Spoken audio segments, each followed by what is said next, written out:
Vendredi 24 février 2023, mesdames, messieurs, bonsoir et bienvenue au journal. Le gouvernement a tenu son traditionnel rendez-vous hebdomadaire dès mercredi. Vous suivrez dans un instant l'importante décision prise dans le secteur forestier. En pied d'édition, retrouvez les détails sur le salon de l'agriculture qui va s'ouvrir à Paris dès ce samedi 25 février 2023.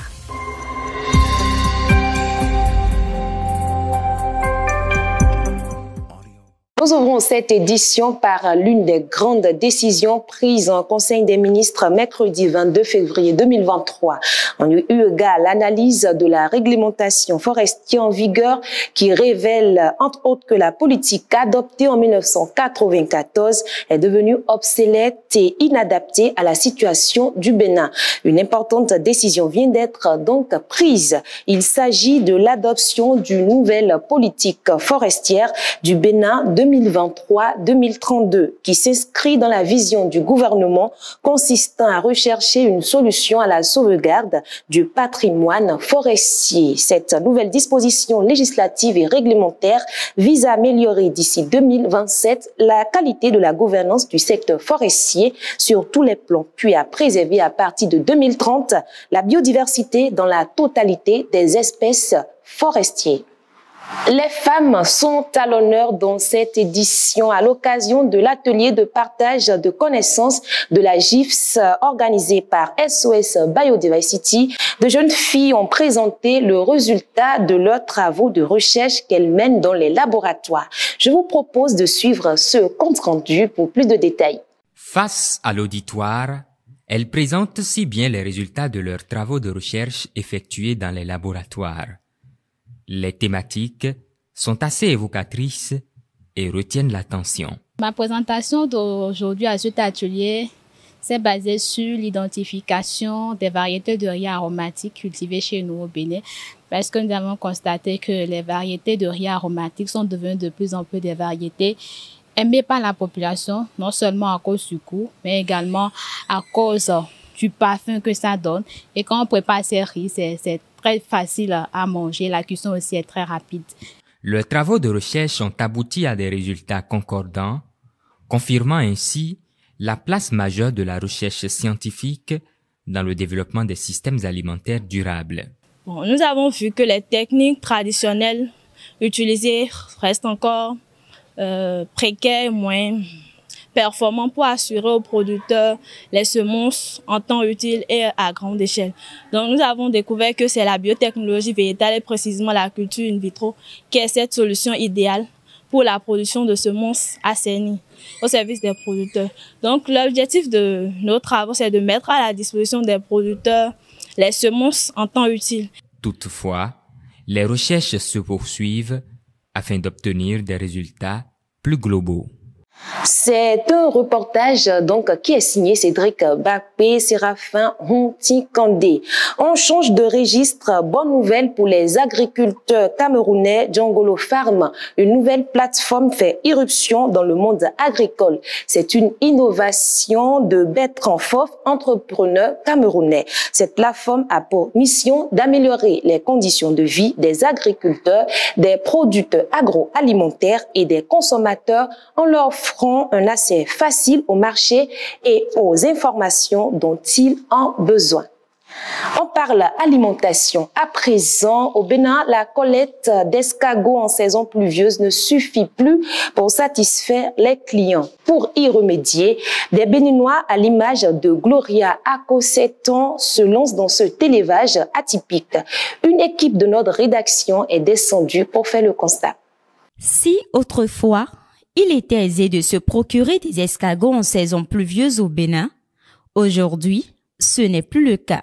Sous la pression sociale, les cheptels sauvages sont menacés par les cueillettes menées trop intensivement depuis quelques années. Pour répondre donc à la demande toujours croissante des consommateurs, Gloria Akoseton s'est lancée dans l'élevage d'escargots géants d'Afrique de la commune d'Abomey-Calavi. L'élevage des escargots, c'est toute une planification. Là, déjà, nous avons les juvéniles jusqu'aux reproducteurs. Donc, les reproducteurs, il y a d'autres qui sont allés pour la commercialisation et il y a d'autres qui sont gardés pour assurer la pérennité de l'élevage. Par rapport à l'alimentation, ça dépend des saisons. Soit c'est alimenté aux fruits ou bien on prépare les provantes spécialement pour les adultes ou les juvéniles. Il faut observer tous les aspects des escargots, l'humidité, la température dans l'escargotière, l'aération et tout ça. Il ne faut pas que la densité soit aussi très grande. Cette jeune femme a installé des cages surélevées en briques, enfermées de grillages et remplies de branches de bananier. Chaque cage contient une cinquantaine d'escargots, une mangeoire garnie de provende et des abreuvoirs. C'est une activité qui présente plusieurs avantages, dit-elle. L'élevage d'escargots, il y a de l'avenir dedans. Parce que d'abord, dans l'élevage de l'escargot, rien ne se paie. Donc ça veut dire que quelqu'un qui se lance dedans, mis à part le côté de la chair et de la restauration, il y a la coquille que la personne peut utiliser pour la pharmacopée, la cosmétique, la bave aussi pour la cosmétique. Donc la personne peut vendre la bave, la chair et aussi les viscères sont utilisés pour fabriquer de l'asticot. Si c'est une ferme intégrée, on utilise ces asticots-là pour nourrir les porcs. Au vu des facilités que présente l'élevage d'escargots, la commercialisation de la viande devient plus aisée. C'était un reportage signé Vanessa Zanon. Bienvenue Bodé. On sera à Lomé, au Togo, où s'est tenu l'atelier de cadrage opérationnel organisé par le réseau des organisations paysannes et de producteurs agricoles de l'Afrique de l'Ouest, ROPA.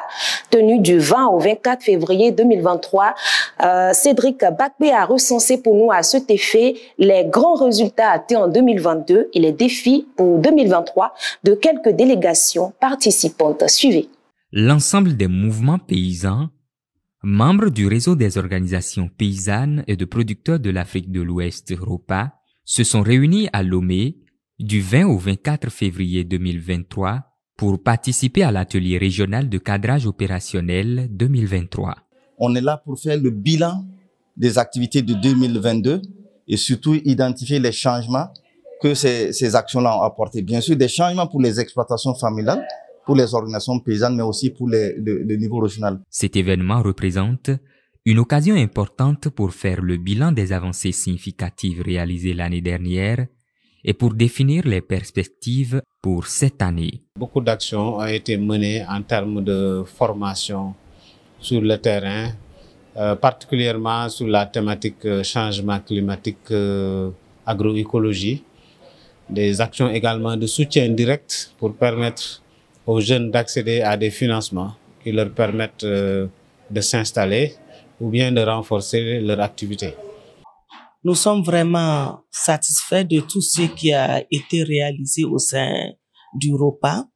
Hier, on a écouté les plateformes des 13 pays. C'est satisfaisant. Comment insérer les jeunes? On observe de plus en plus, en tout cas chez nous au Mali, le départ des jeunes et des femmes vers les zones de repaillage. Et d'autres sont tentés aussi d'aller en Europe ou ailleurs. On est en train de réfléchir avec les jeunes et les femmes, les aider à formuler des projets et les chercher des financements pour qu'ils puissent rester sur place.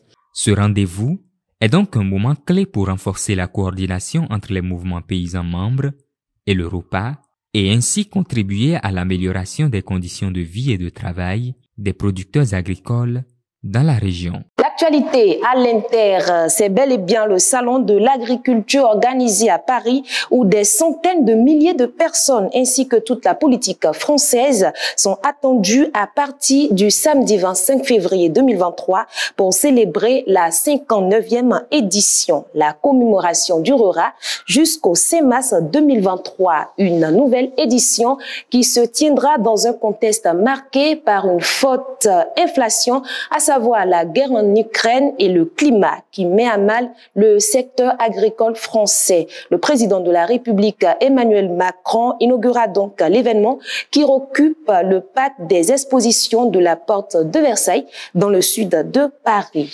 Voilà qui referme ce journal. Merci de nous avoir suivis. Bon week-end chez vous.